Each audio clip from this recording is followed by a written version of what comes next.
Oh, this is Saturday evening, Saturday night. It is March the 14th, 2026, and the time is 7:41 p.m. Eastern Standard Time. So, let's have a little conversation, a short conversation. If anybody's in the room, come on in.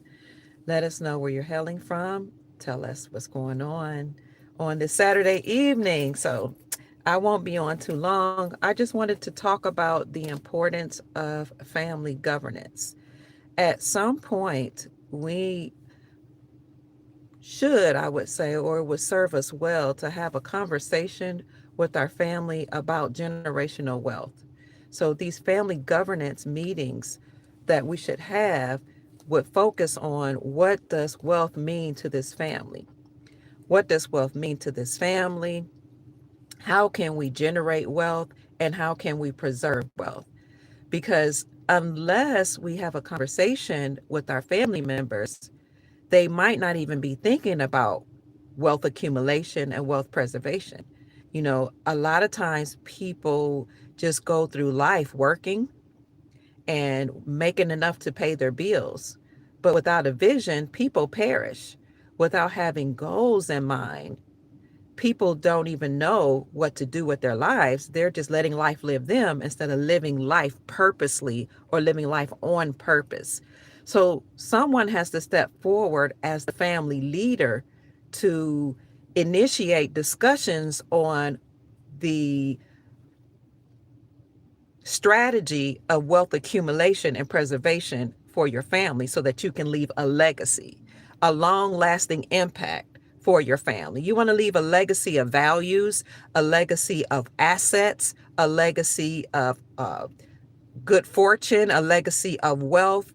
It's not just about money, real estate, and businesses that you want to leave to your family, but values as well.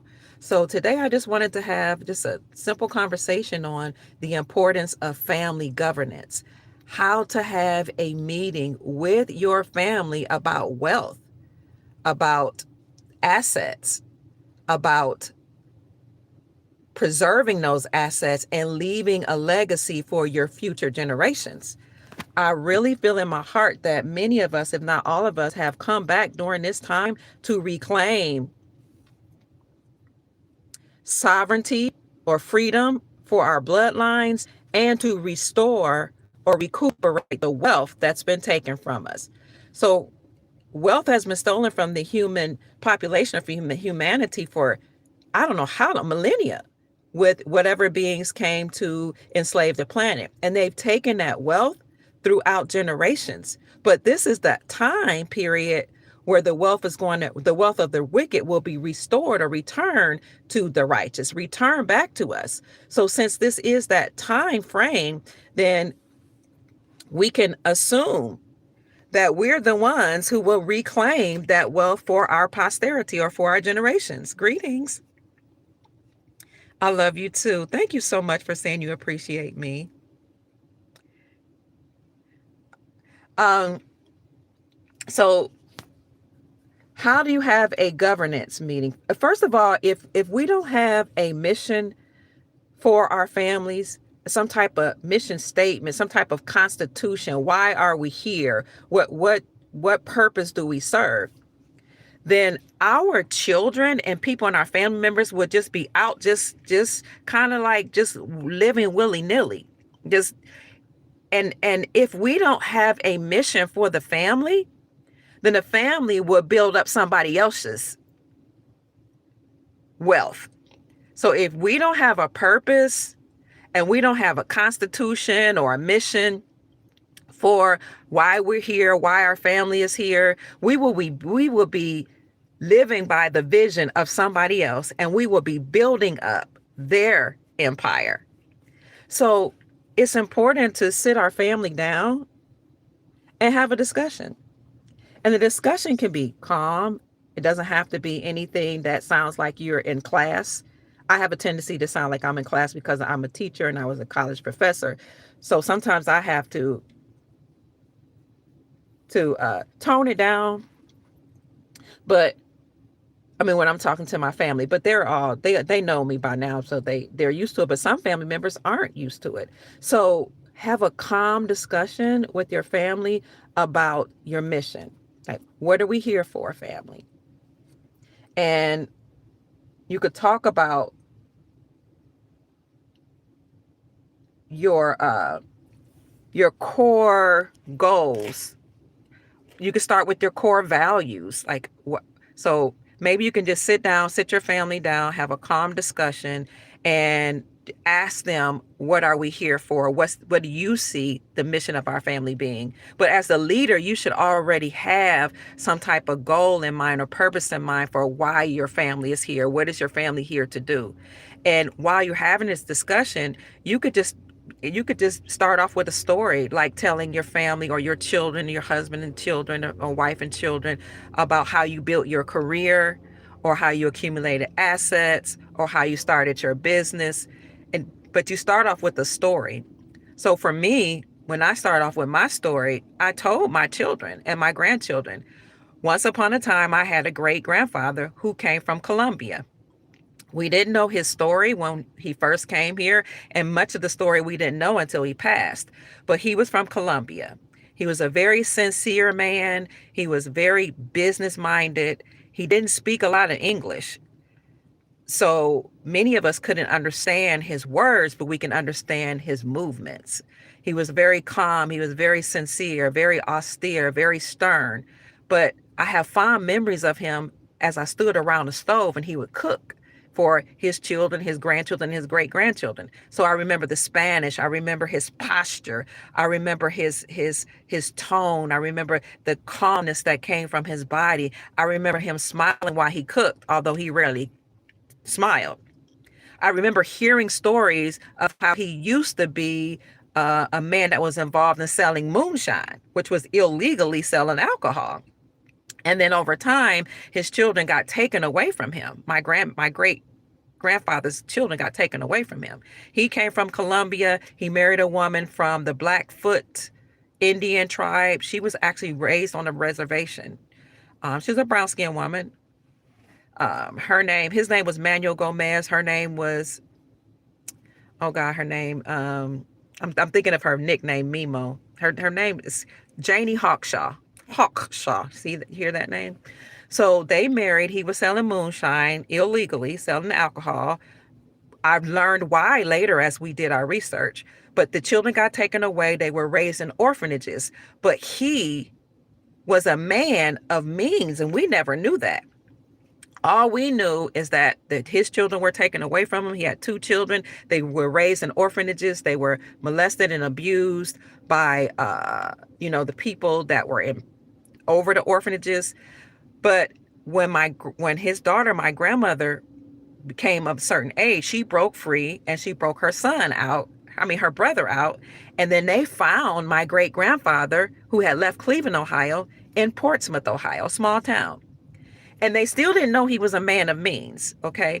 So we just know he had a house and he would stand around the stove and cook. And I have these fond memories of looking up at him while he's cooking. I'm a small child. Well, fast forward, I think I was born in 68. Fast forward to 1974, he passed. When he passed, my grandmother, of course, was sad, but my mom, who was his granddaughter, handed me over some bags, velvet bags, navy blue and purple bags with gold cords tied around the bags. There were many of them.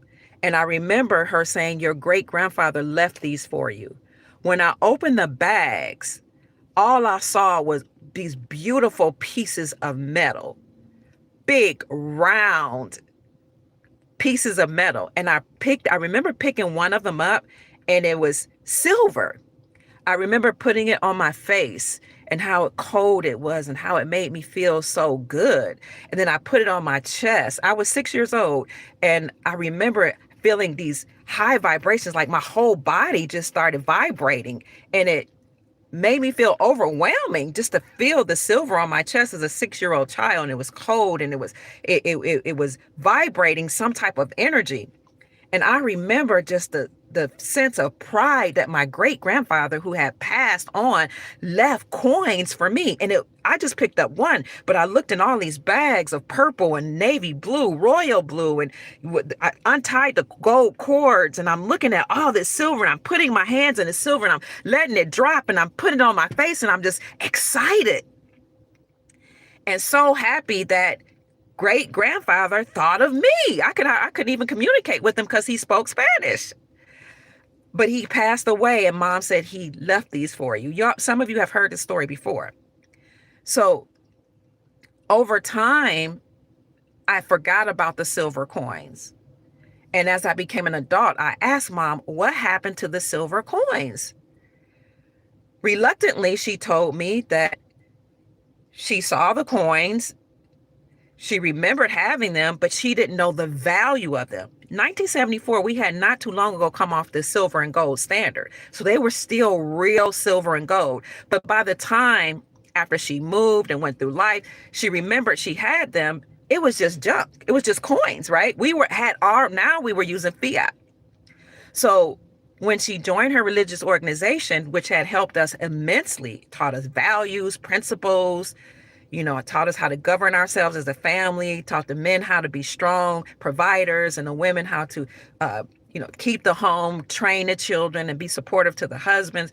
My mom was so grateful that now she had structure again in her life, that when the minister called on the people to give whatever they had, all my mom had was these silver coins that great grandfather had left for her. I mean, they were just coins to her, right? So she gave them all, but from a good place, a place of I'm giving back to God, in the organization that gave to me, taught me how to be a mom, taught me how to have structure. Well, I'm an adult now, listening to my mom tell the story to me, and she's regretfully telling me this because now she knows that silver is valuable. Well, I asked her the story, like, what happened to the silver, Mom? Because now I'm coming into the awareness that silver is money. And what had happened was I was invited to go to a silver conference, online silver conference, with Chris Marcus from Arcadia Economics. Shout out to Chris Marcus. He's on YouTube. Follow him, please. And when I attended that online silver conference 2020 during the pandemic, I won a 1 ounce coin of silver because I answered a question or something. When he sent the silver to me, Chris Marcus sent the silver to me, I picked up the silver out of the mail, opened the envelope, of course, and immediately I was 6 years old again. I placed the silver on my face. I placed the silver on my chest, and tears just flooded from my eyes because I remembered that grandfather had left me silver, my great grandfather from Colombia. That's what compelled me to call Mom and ask her, hey, Mom, whatever happened to that silver? I just had these memories come back. Whatever happened to the silver? My great grandfather left me, your grandfather. And she told me the story, how she had, accumulated, she saved them and kind of forgotten about them. She had moved around. We grew up in the projects. She didn't understand the value of the silver he had given her. We grew up in the projects of Cleveland after grandfather died. And I said, well, if he had those silver coins, he had other things as well. So she came to tell me the story, how she realized after his death that somehow her mom, my grandmother, became full of money all of a sudden. Now, she didn't know that my grandmother had become wealthy. Nobody knew, because my grandmother liquidated what we learned later on down the line, at least five houses that he owned, hundreds of thousands of dollars in cash that he bequeathed to her. It must have been some type of verbal will. Maybe it was a written will, but it wasn't preserved in a trust. So he actually bequeathed it to her and her brother, but she talked her brother out of his portion. I'm just gonna tell the story. It's honest. I'm telling the story. Went on these excursions. She lived in Mexico. She went all over. I think she went to London because she had a best friend in London. She traveled. This was in the 70s and 80s and 90s. No, he died in 74 in the 80s. late 70s and 80s. And within 5 or 6 years, all the jewelry he left, all the cash he left, all the houses he left that she liquidated, they were gone. And my grandmother was right back in the projects. Which means my mother was in the projects, which means I was raised in the projects. You know what projects is? Like the worst part of the hood in Cleveland, those apartment complexes that are owned by the government that very poor people live in, where they have roaches and rats and they meet you at the door and you're on welfare, what they call TANF now, temporary assistance for needy families. And you hear gunshots and there's a lot of violence because people are living in close quarters. Well, that's the way I was living. But my grandfather, my great grandfather, had left silver, real silver coins, wealth, houses, several hundreds of thousands of dollars.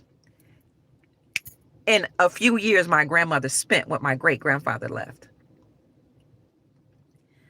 So when I'm having conversations with my grandchildren and when we have family governance meetings, I often talk about my story, because what that did for me, what Chris Marcus did for me when I won that 1 ounce of silver, was he recovered my suppressed memory about how my great grandfather had left a legacy of wealth. But I had forgotten about it until I saw that silver coin. Once I saw that silver coin and I had those memories of being 6 years old and feeling that silver in my hand and the joy and the vibrations that I felt, the peace, the overwhelming sense of inclusion and love, those memories came flooding back to me, and I made up in my mind that the legacy my grandfather, my great grandfather left me is the legacy I will preserve. But what did my grandfather do? He worked hard. He accumulated wealth. He was some type of political refugee from Colombia, which we never knew. We thought he was from Mexico. My son, who did the ancestry, hired somebody after he did the ancestry and the swabs and everything. He hired people to discover that he came from Colombia, not Mexico. And we got his birth certificates, his death certificates, all of his information. This man was a wealthy man. And then he came here. He was selling moonshine. I'm not proud about that. But then he went legitimate when this gentleman in Portsmouth, Ohio, told him about taking a job on a railroad.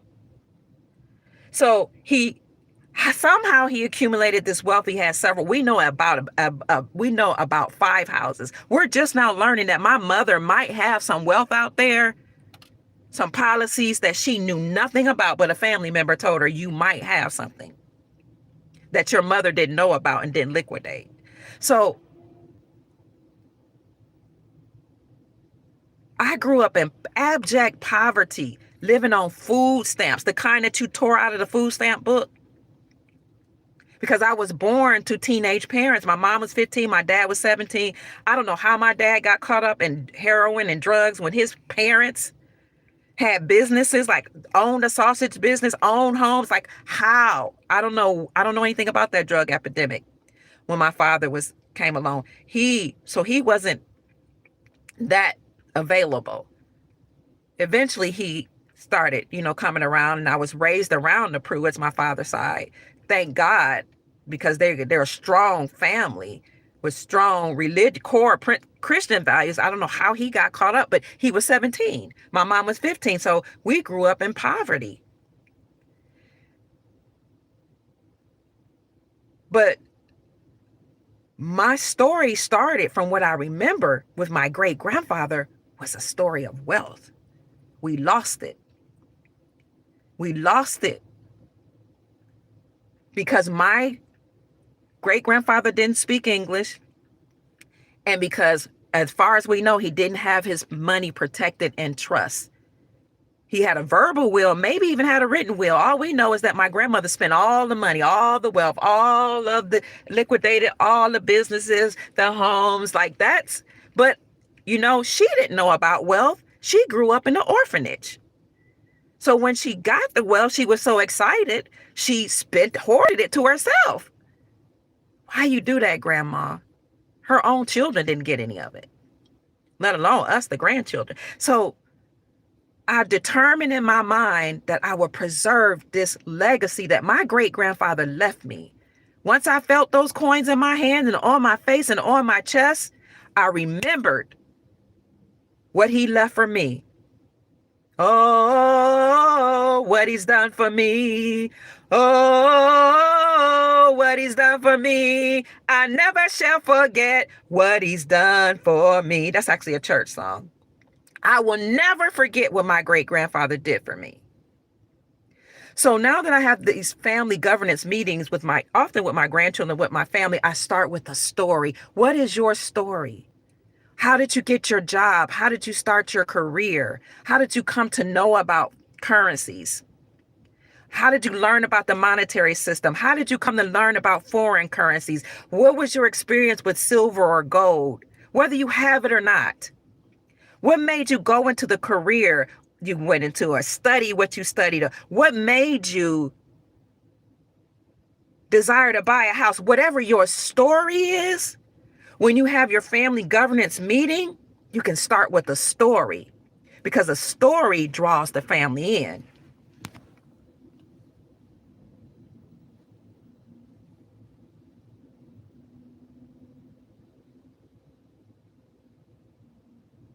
Why, after you tell the story, then you can ask your family, what did this mean to you? The story that I told, how did that make you feel? And then include conversations on what does wealth mean to you?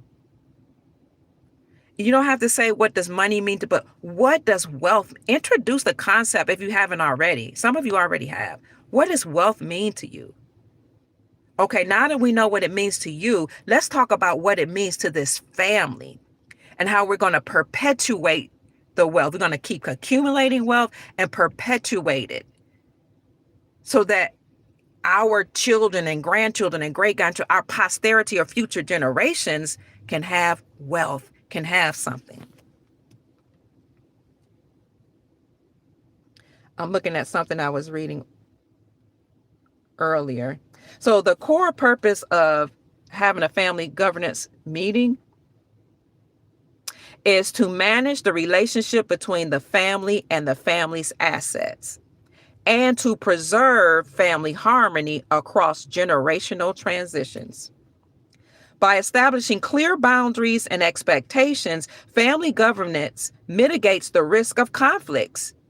So you can bypass conflicts that will arise when personal and financial interests intertwine. Because, people, when they talk about wealth, they become emotional. If somebody dies and you don't know where the assets are supposed to go, people become emotional. But if you have those conversations early, you will find that you can mitigate the conflict that could arise. So assemble your family together and just have a conversation. You can have games there. You can do icebreakers. I'm just having a discussion. But it's important to talk about what wealth means to your family, generational wealth. And it's also important to include in that discussion the vision for your family or the mission for your family. Why are we here? What's our core value? What do we stand for? What do we believe in? And how are we going to accumulate wealth and preserve and protect the wealth that we accumulate? Just think about starting to have those conversations because we don't have family meetings like we used to. Some families don't even have family dinners where everybody sit at the table anymore. So everybody's going their own way and people are divided. We have cell phones, we have televisions, we're tired from working, we're busy, we have conflict going on in the world geopolitically. And so all these distractions have kept us from establishing continuity of family, unity. If we're divided, we can be easily conquered. But if we're unified, As a family unit, we can preserve our energy, we can preserve our money, we can preserve our finances, we can preserve our wealth, we can preserve our values, we can preserve and maintain our culture and not be easily influenced by the culture of the beings that enslaved us. So I'm just thinking about how it's important, family, to sit your family down and talk to them about your values. What are your values surrounding wealth? Okay, this is just a conversation because I'm not, of course, going to teach anybody because it's not my role to teach you how to have a family meeting, how to govern your family, But at some point, us as leaders, whether you're a woman or a man, the husband or the wife or whomever you are, a grandparent, an uncle or an aunt, sit your family down and have a conversation about what wealth means to you, about what the family vision is surrounding wealth, and have conversations without intertwining politics, because politics can become very emotional. People become emotionally charged when it comes to politics. We've already had fallouts with family members if some of them are liberal leaning and you're conservative leaning, or you're liberal leaning and they're conservative leaning. And then, you have explosions. We've had breakups, divorces over politics. But if overall the mission and the vision of your family surrounds preserving your values and preserving the wealth that you will accumulate over time, you can leave those discussions about politics out. Because it doesn't matter what Donald Trump does or what Joe Biden did or what Kamala Harris did or what anybody else does. If you have a vision for your family and a mission for your family and you stay focused on those goals, you're more than likely to achieve those goals despite what somebody else is doing. So when I notice about what's happening in my family right now, especially with my children, is they're on a mission. But mama's on a mission. Mama's on a mission to learn as much as I can about wealth preservation, because I don't care if I only have a little money, a few $1,000s. I'm on a mission of how can I preserve it? How can I make that money grow? What are my core values? How can I pass these values down to my grandchildren? I'm so focused on the future generations, passing down the values and the knowledge and information that I have onto my grandchildren, that I don't care if the financial system stays as it is or if it collapses. I'm going to be okay. My future generations, my posterity, they're going to be okay because I have a vision in mind that my family will be the premier family or the leading family that will teach wealth preservation and such and such and such and such. What is the vision that you see for your family? That your family will do what in the future?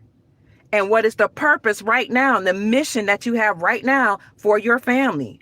What are you on a mission to accomplish? I'm so focused and I'm so keen on teaching this to my grandchildren that now they're teaching what I poured into them. What did I pour into them? The importance of legacy, the long-lasting impact that I will leave on them, the long-lasting impact my great-grandfather left on me, legacy. That includes the values, that includes silver, that includes gold, because that's what he left. I didn't see it but for a few minutes, but the value that he put in me, it can't be taken away. That's what I give to my grandchildren. Those are the conversations we have during family governance meetings. This is my story. What's your story? How do you feel about wealth? What is your mission and vision about wealth? Now, here's the family's mission and vision. And when you create your family mission statement and your constitution for your family, get the buy-in of the family. I know I'm kind of all over the place. Forgive me. I've been working on some things and I just wanted to get this information out. This is the mission of our family.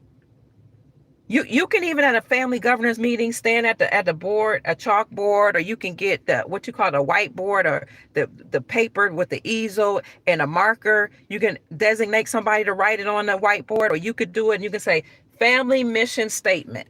Write it out. Now you will have done your research on what a family mission statement is.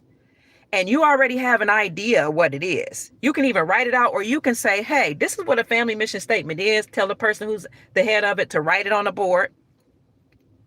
Now, I'm going to start off with a story or an icebreaker, however you want to do it, about what a family mission statement means to me. But now I want you all to tell me what you think the family mission statement should be. And you have fun. You already have an idea what it is, but you want them to participate. And then they're throwing out things. The person is writing it out on a whiteboard, whether you wrote out the mission statement first or not. But you can write out something first and then ask them how they feel about it. And they might say, oh, we don't like that. We like this better. We like that. And just have some fun writing on the whiteboard or the easel or whatever. And just spend some time there until you refine that mission statement for your family. It should be 1 or 2 sentences. It should be simple. And it should be something that they can recite upon command. Every day they should rehearse. I mean, not every day, but as often as possible, they should be rehearsing that family mission statement. And then every activity, everything you do should surround that mission statement for your family. Because you're reinforcing why you are here. Tell me what you think about this so far. Vision statement, then mission statement. Okay, vision statement first. Absolutely. I understand your message, Dr. Kia. It is important for our survival. Thank you. Politics are inflicting upon our everyday life. I agree. But you know what? There's a way. There's a way that you can govern your family and bypass the rhetoric that's occurring. For example, you might understand how politics are influencing your finances or whatever, but that might not be a conversation it might be, but it might not be a conversation you want to have with your family. For example, I understand why the gas prices are going up, and I understand there's a correlation between the gas prices and gold. Would I talk to my grandchildren about that? Probably not. Will I talk to my adult children who are in their 30s and approaching their 40s about it? Possibly. But the overall goal is wealth accumulation. First of all, values, family values, and instilling those values. But I did a good job of that. And when they were children, instilling values in my family. But there are some things, new values I want to impart into them. Not only values about how they should live their lives, but values surrounding money and wealth.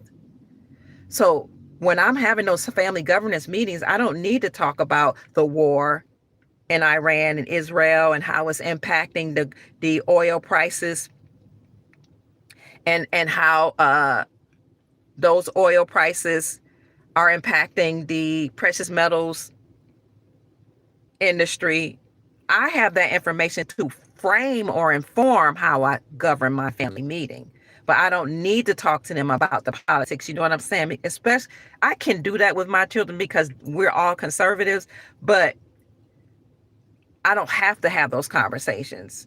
If I had somebody who was, on the opposite side of the spectrum, I probably would not have those conversations.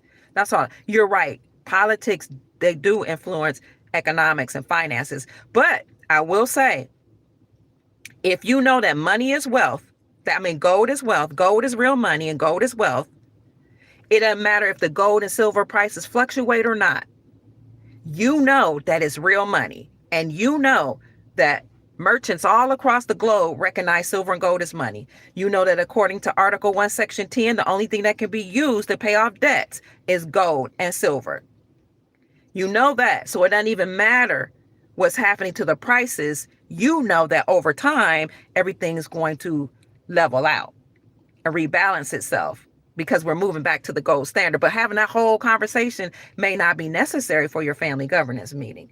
But when you know that, as you all know, you're accumulating silver and gold over time, even if it's just a little bit, even if it's just gold Arum notes, which right now one gold Arum note is $10. That's 24 karat gold on a note, and it's used for legal tender right now.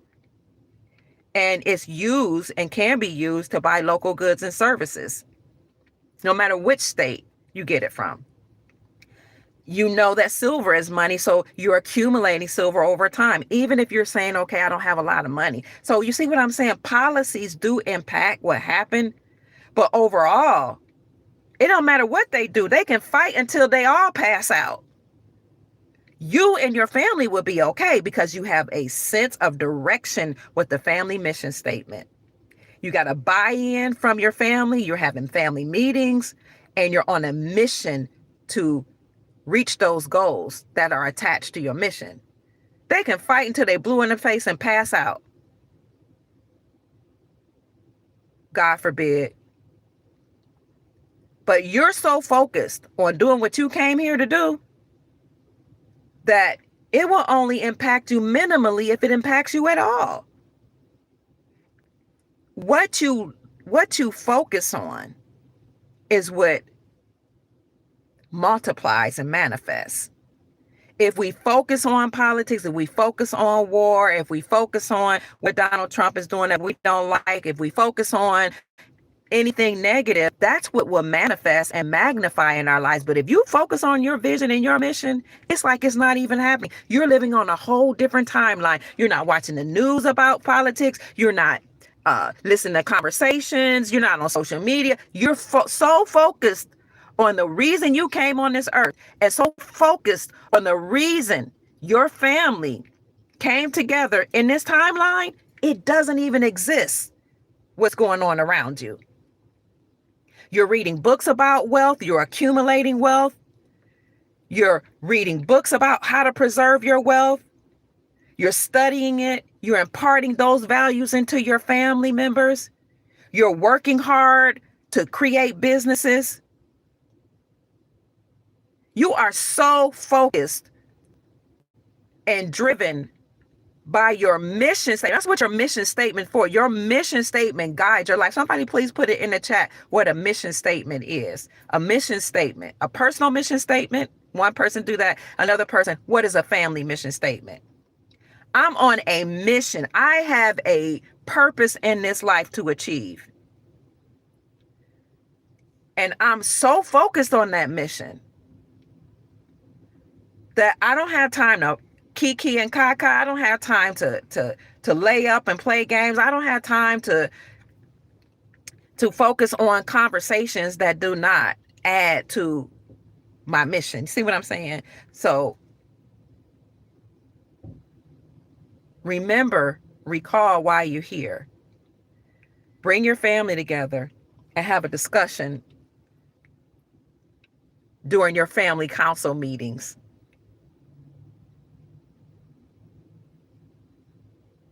Wow.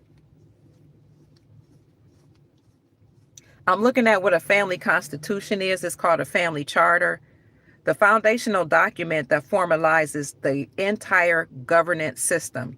This document articulates or lays out the family's shared values, mission, and long-term vision.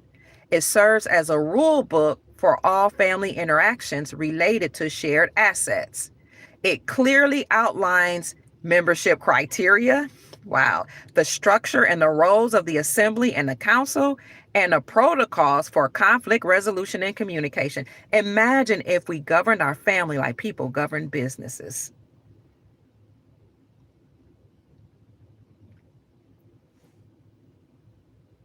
You can talk about your family wealth policy, ownership and the next generation.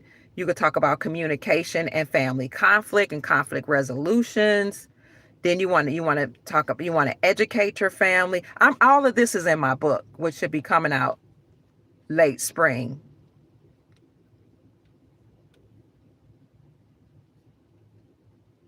But overall, the purpose of this conversation is that we need to sit our family members down and discuss what our family mission is.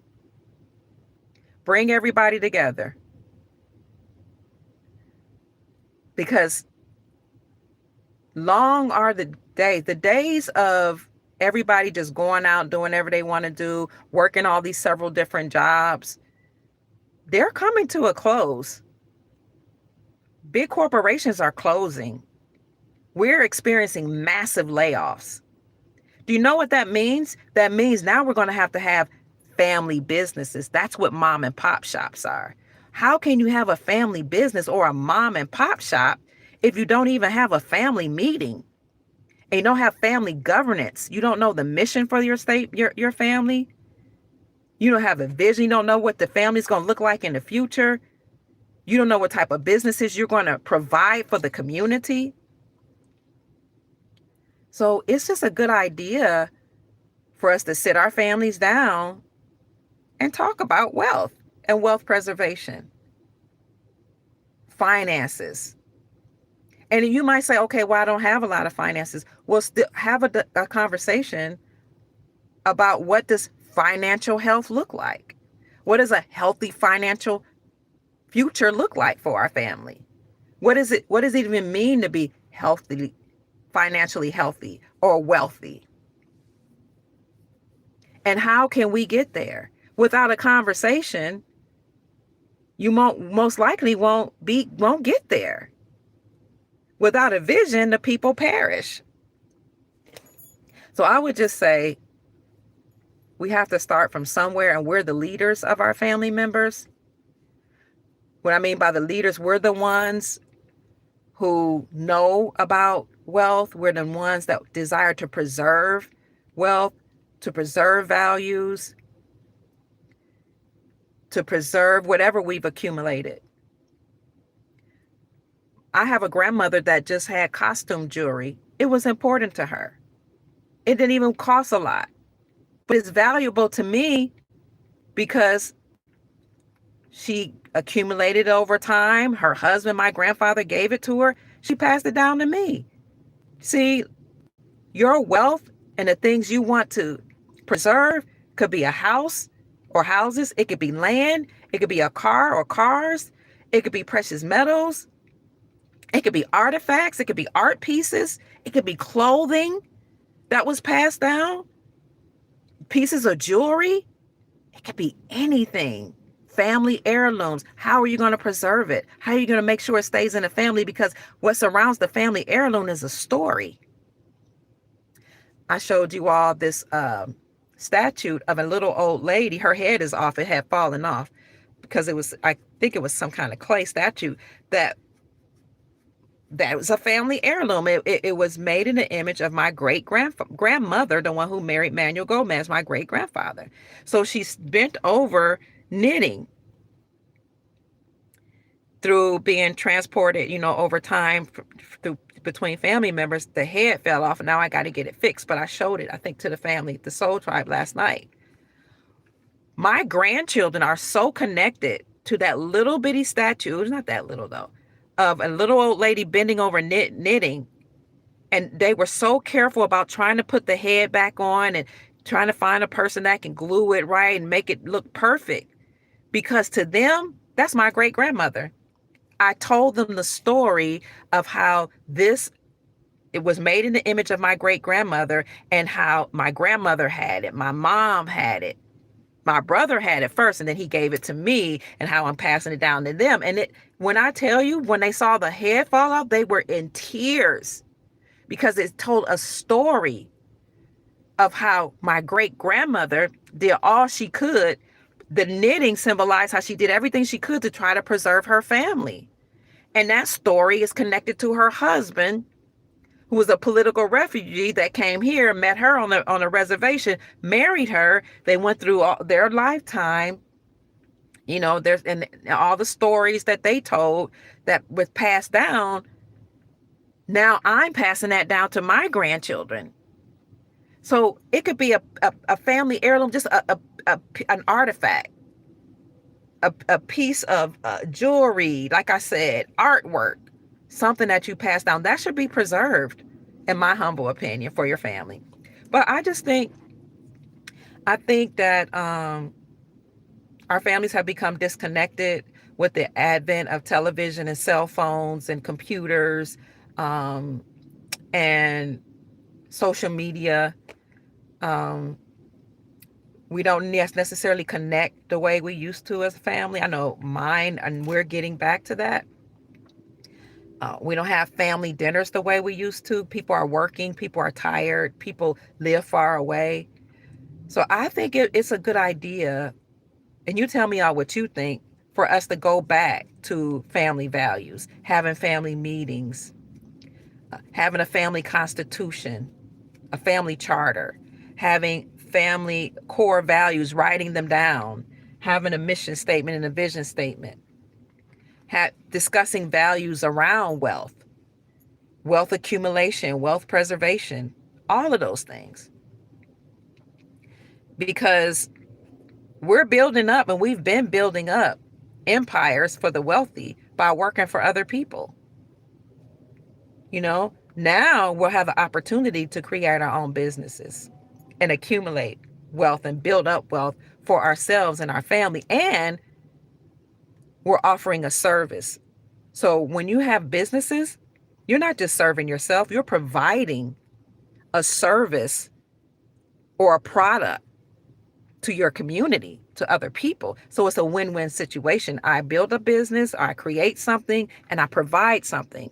They pay me through bartering or through money for the service I provide. And then it's like it continues. They pour into me because they're paying me for a service. I pour into them. And it just keeps going back. They pour into me, I give back to them. So since we're moving back to that time of family businesses and mom and pop shops, we need to start preparing, like right now. You don't even have to be wealthy to start talking about your family mission statement, your family constitution, or the charter for the family, the roles of the people in your family,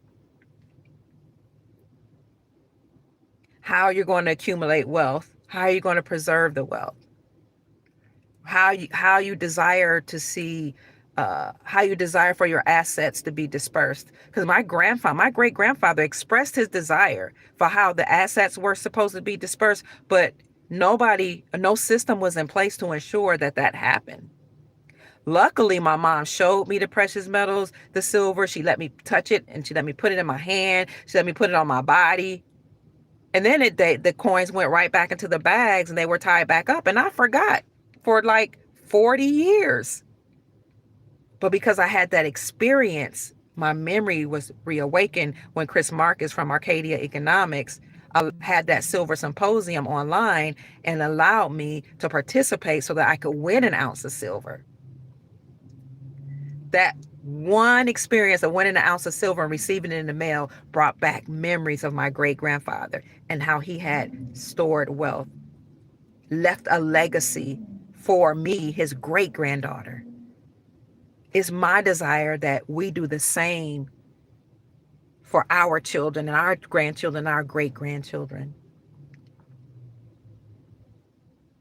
Because what's going on with wars and in the political arena, a lot of it could be staged. A lot of it could be real, and a lot of it could be staged. They're playing out their own system. They're sending coded messages to each other. They're doing their own thing.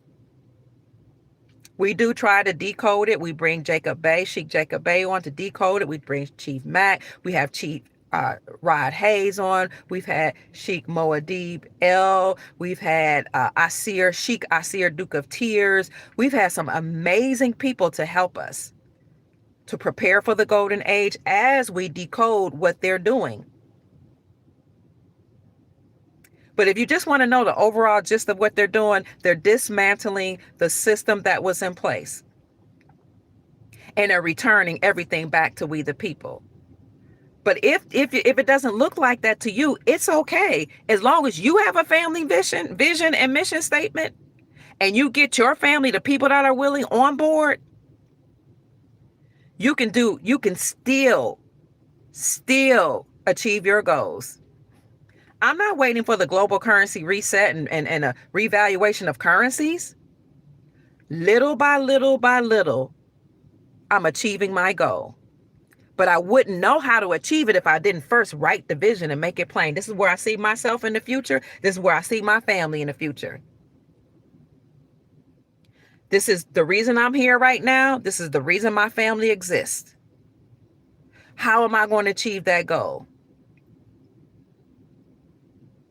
I don't care what they do, these people in power. Little by little by little, I'm going to achieve my goal.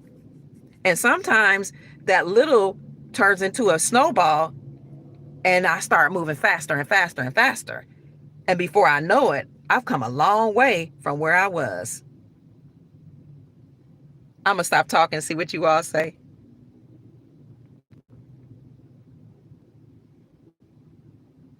With a poverty mindset, thank you, Adet Moore, one could have 1,000,000 and still be stuck. That's so true. You're the curse breaker. Oh, I love that. You're the curse breaker for your family and the wealth bringer. See, just imagine if you had never formed that thought in your mind, you wouldn't be breaking curses. But you know that's why you're here. That's your mission. I love that. So your mission statement. I'm just using it as an example. Nona Brown. I am the curse breaker in my family and the wealth bringer. My mission statement is to break generational curses and to accumulate and disperse wealth. And once that's your mission statement, every activity you would do will be surrounding breaking curses, generational curses, and accumulating wealth. I love this. When you in your spare time, you'll be reading on how to break generational curses. In your spiritual time, you'll be devoting to talking to God or your ancestors about how to break these generational curses. You'll be reading up books on how to stay grounded. You'll be surrounding yourself with people who have also overcome generational curses, and you will surround yourself with people who know how to accumulate and preserve wealth. I love it. I'm just using you as an example that you are the curse breaker. You break generation. My mission is to break generational curses. I'm just reframing it. And to accumulate and preserve wealth for my family. Now that you know that's your mission statement, you can sit your family down and say, now we need to have a mission statement for our family and a vision statement where we see ourselves as a family in the future. That's beautiful.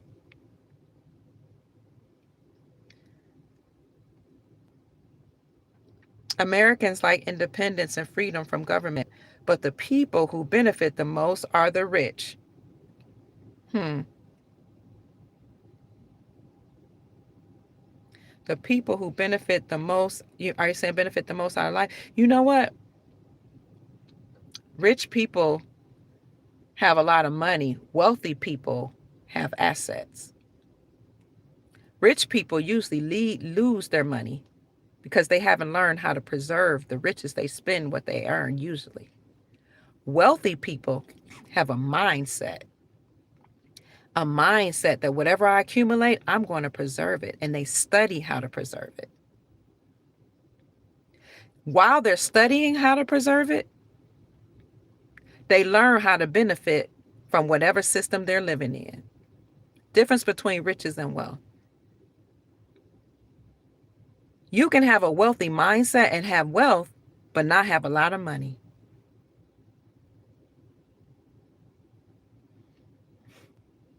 And when you have an abundance mentality and a wealth mindset, you're going to preserve whatever you have because you studied about it. You surrounded yourself with people who know about it, and you protect it. When you're studying wealth preservation, even if you're not rich, you're going to learn about how to pay the least amount of taxes, or how to pay taxes. If you do believe that is your value, pay taxes in a way where it won't hurt you. You'll learn about shielding your assets from taxes. I'm talking about a wealth mindset. See, rich people just have money and they just spend it and they just happy to have money. Wealthy people, they have an abundance mindset. They're trying to, they know not trying, they figure out a way to maintain what they have and to let it grow or to add to it.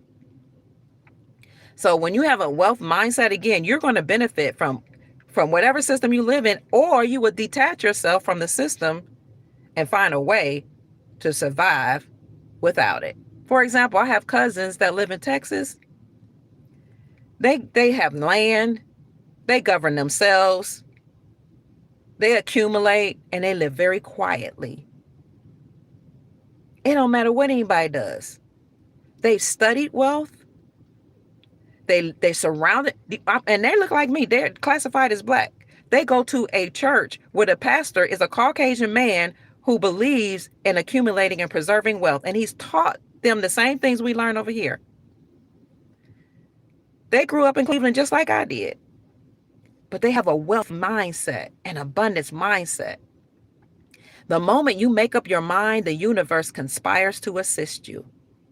When you make up your mind that there's more than enough for me, that I am abundant and abundance is my birthright,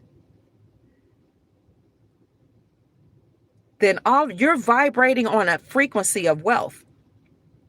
Then people that know about wealth will come. You'll attract them. Books, you'll stumble upon books about wealth, because when the student is ready, the teacher will appear. I get the scripture all the time. Oh, one scripture just came to me. If I be lifted up, all men will be drawn unto me. If I be lifted up, if I lift up my thoughts, all manifestations will be drawn unto me. If I be lifted up, I'll draw all men unto me. That's what Jesus said. And people think he meant if you lift me up on a cross, somehow the men are going to come to me and be saved. No, if I be lifted up, if I and the Father are one, that's a scripture. If my highest thoughts are lifted up and I have a wealth mentality, abundance is my birthright, everything I desire will be attracted unto me. All manifestations will come unto me. So it starts in the mind. And once you have it in the mind, you write it out, because words cast spells. You write it out. Write the vision, make it plain. And if the words and the symbols have vibrations, then everything you desire will be attracted to you. It will come to you.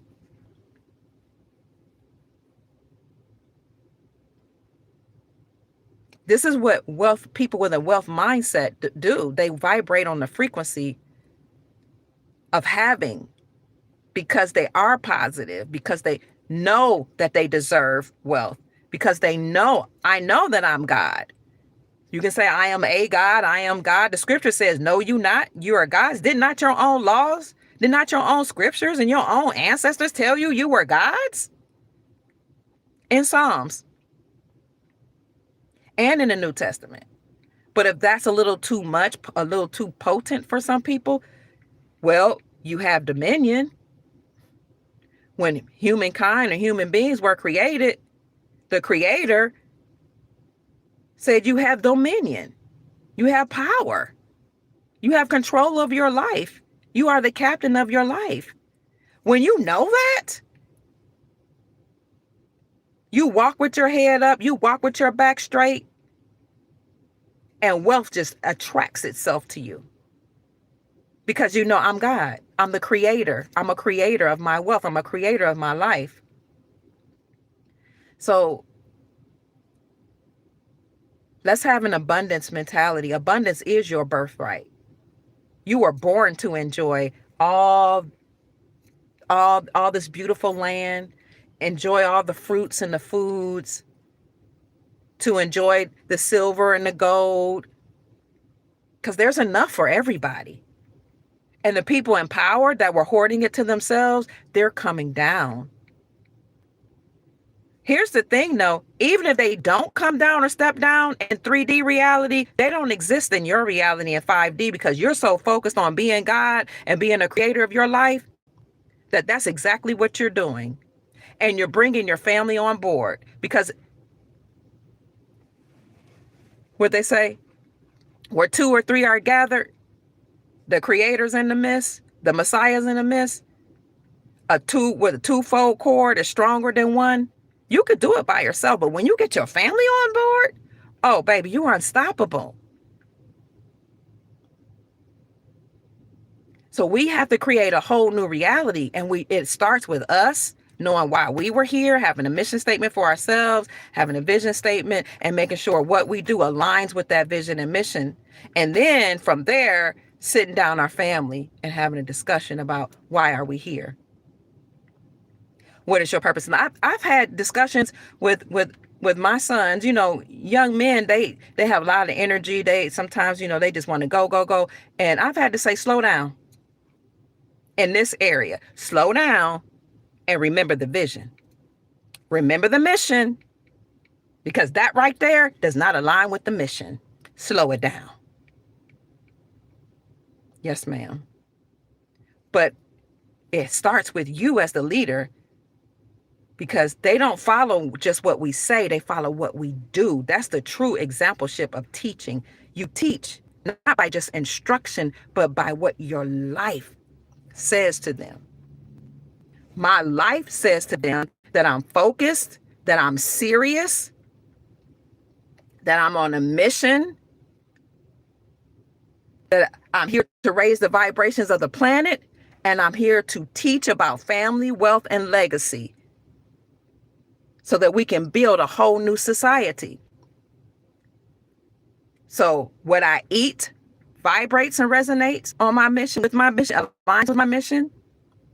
How I conduct my life, how I dress, everything aligns with my mission. And if I take a break, so to speak, or I see myself getting off out of the way, I say, okay, does this align with my mission? No, that needs to be cut out.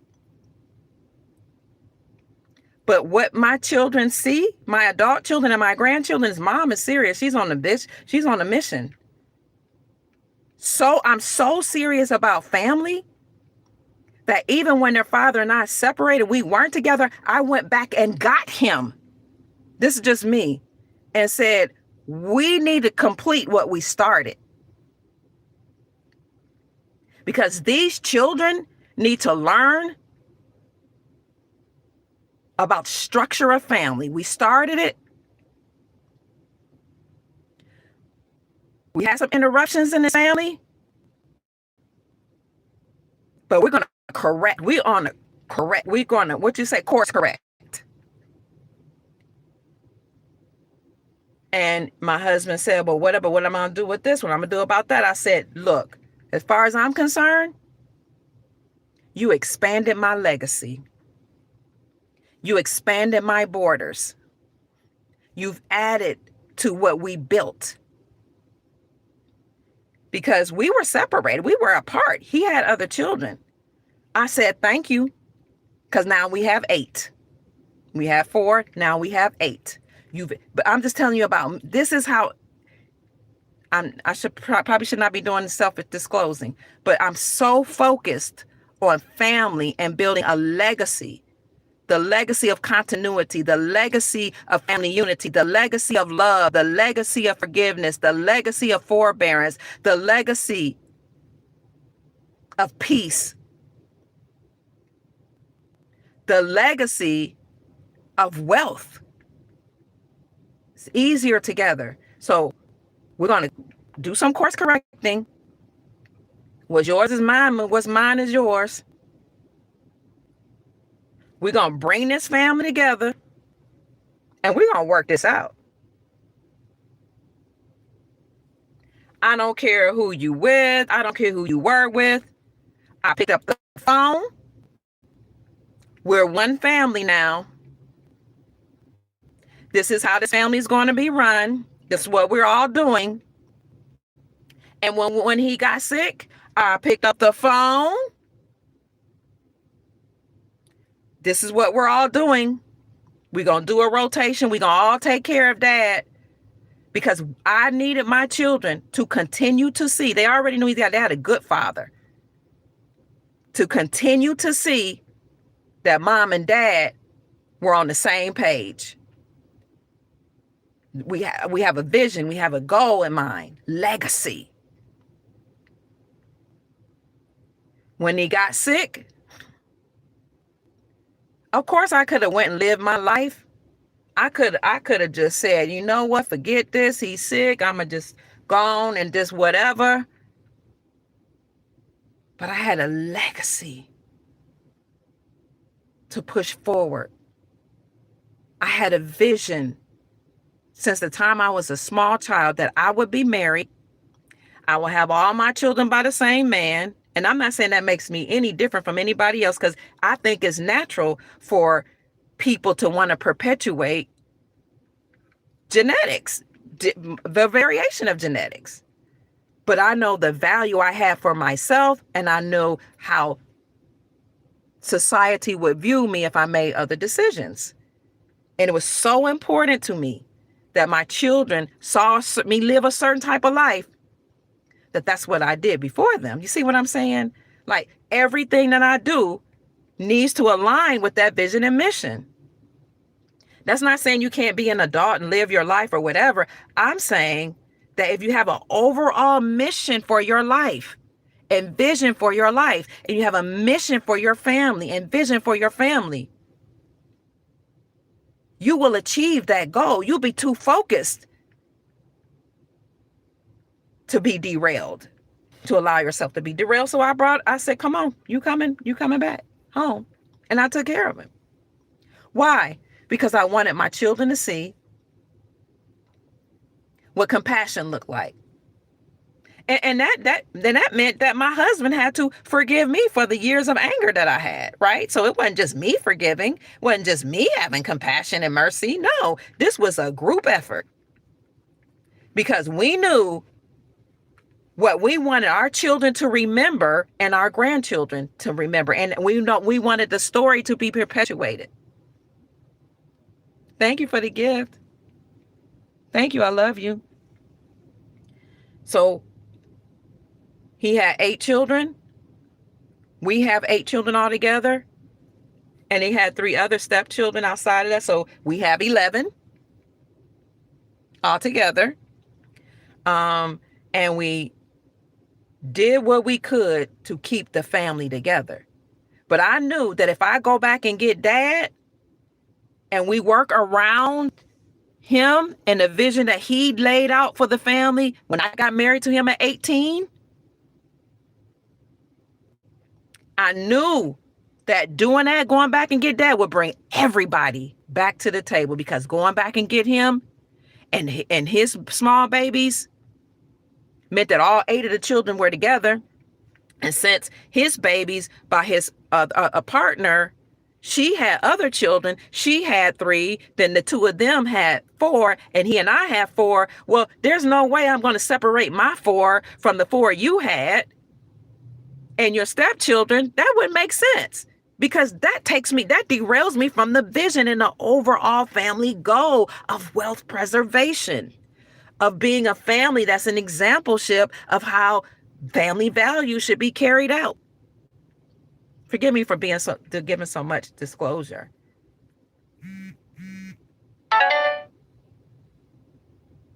What'd you say, Chief Mac?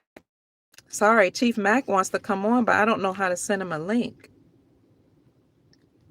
He said he want to come on right quick. How do you send somebody a link? Chief, I'm not on my computer. I'm on my phone. Let me see if I can figure out a way to do this. If anybody knows, let me know. Keep talking, family. Let me see if I can go to the computer and do it. So my point is, family, is if you have a vision in mind and a family mission statement, even if you get derailed, at least you have something written out as a guide for how you will conduct your life and how you will conduct your family. I'm very serious about that. When I was coming along, people would tell me I was strict. Some people would tell me I need to, have lighten up and not be so strict on my children, and um, I need to have a little fun. And I get what they were saying, but I was focused.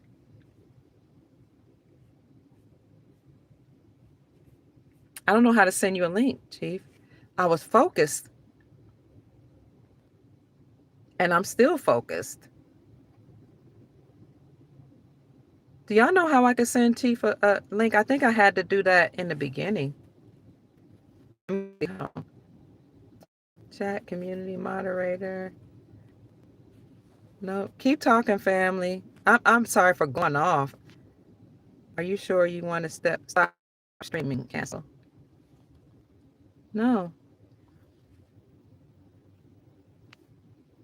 Forgiveness needed for a real woman. And oh, you're so sweet. This is beautiful, Dr. Kia. Copy and paste. Chief Max says send him a link and that he will do a live around 10. Oh, he's doing a live around 10? Okay. Thank you, Sister Janine. Sister Janine, our moderator, had a birthday, family. Please say happy birthday to her. Chief, I don't know how to send you a link from my phone so you can jump on. I think I had to do that in the beginning. No time to be a hater. Oh, Chief Mac, are you live now? If Chief Mac is live, I need to get off. But you guys, let me know what you think. Let me know what you think about having a family governance meeting.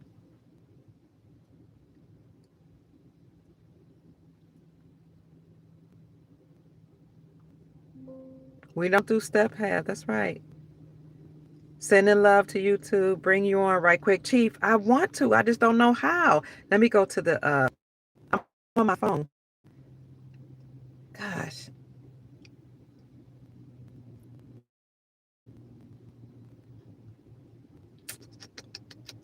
Chief, I do not see how to. Do y'all know how I could?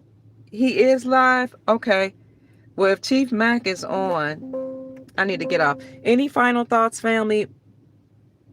Happy belated birthday, Sister Janine.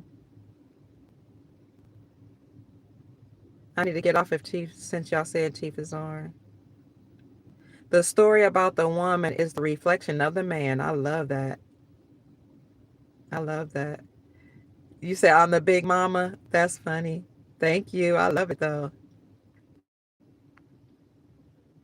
Wonderful message that you. Thank you, Sister Cleo. I don't want to keep us on, family. Please make sure we bring our families back together. I'll say this shortly that when I went back and got my children's father, um, we took care of him and the smaller the younger children, and it took some figuring things out, and people kind of had to find their places. But when you have a vision in mind and you write it out and you know what it is, you won't be derailed. You stay focused. So no matter what came on, no any challenges, I was so focused on that I was like driven to make sure I kept him healthy, make sure he stayed around, because children, in my opinion, need both the mom and the dad. And didn't matter how well I felt I was doing, if he was sick, then the system was broken. You see what I mean? Like we needed to be one unit. And so it was important for me to have him beside me. And there would be sometimes he would be so sick that I would have a conversation with him while I'm taking care of him, cleaning him or whatever. And I'm saying, we're going to talk to the kids tonight about this. And they were full grown adults about this, that, and the other. And I need to know where you stand, because this is my thoughts on what we need to do. How do you stand? Or somebody might have been in a relationship. How do you feel about this relationship? Like, I'm that involved. He was a little more compassionate and understanding, be like, you need to let them be adults. And I'd be more like, no, they got it. Whoever they with need to be on board with how our family functions. We would hash out how we felt of how things should be done. And then in front of the children, we were united. And there would be sometimes he would be, because he had suffered from many strokes, he would be so tired. He'd be kind of leaning over in the wheelchair, and we would prop him up. And he and I will have spoken. And I'll say, Dad, can you tell them, this is my husband, how, what you think about this, that, and the other? Because I told them we need to have a family conversation about this situation. And he would look at them and they'd be like, but Dad, they plead their case. Dad, such and such and such and such. He look at me, Key, and I say, this is what we're doing. Your father and I have already discussed it. And this is the way it's going to work out. Now, I hear what you got to say, but at the end, this is going to be the decision. And they knew if they didn't go by the decision, then they would be on their own. But being on your own, away from the support, emotional, financial, mental, and psychological, spiritual support of your family, because we are your spiritual cover, it means that you might struggle out there. If you make it, God bless you, having smile on you. I'm proud of you. But this is the family vision and mission statement. This is what this is what we say we're gonna do. This is what we say this whole family need to do. What you do need to align with this. Sometimes they'll be like, but Dad, such and such, such, Dad. And they look at Dad and he look at me. And I look at him. And then they look at Dad and he look at me and I look at him. And then I look at them. And they be like, she done got to Dad before we did. And I say, no, Dad, tell him how you feel. Well, your mother and I, we had a conversation. And, this is what it's going to be. And he's a real sweet man, real calm, more laid back, more fun. Is what we just, and they be like, talk to himself like, I know she must have said something to him. But because Dad said it, that was the authority. And I know I needed that to perpetuate the vision and the mission that he and I laid out years before. So you write the vision, you make it plain, and then you live by it. You begin with the end in mind. You start your day with the end in mind. What am I here for? What is the overall mission and vision that I've set for myself and I set for this family? Begin with the end in mind. You wake up with the goal in mind, the mission in mind, the vision in mind. You start your job, you start your day, you start your budget, you start your love life. Everything you do, your diet, what you're eating, when you pick up the fork, you begin with the end in mind. It needs to and must align with the vision and the mission I set for myself and my family. And that is how you will achieve your goals. Having said that, family, I've been on long enough. An hour and 17 minutes, Chief Mac is on. I love you all. I appreciate you. We'll come back a later time, but I don't want to miss Chief Mac's live. My name is Dr. Kia Pruitt. I hope I've said something to raise your vibrations and inspire you to create the most amazing, magnificent life that you desire and deserve. Go support Chief Mac on the Chief Mac Show. I love you. Peace, family. Good night.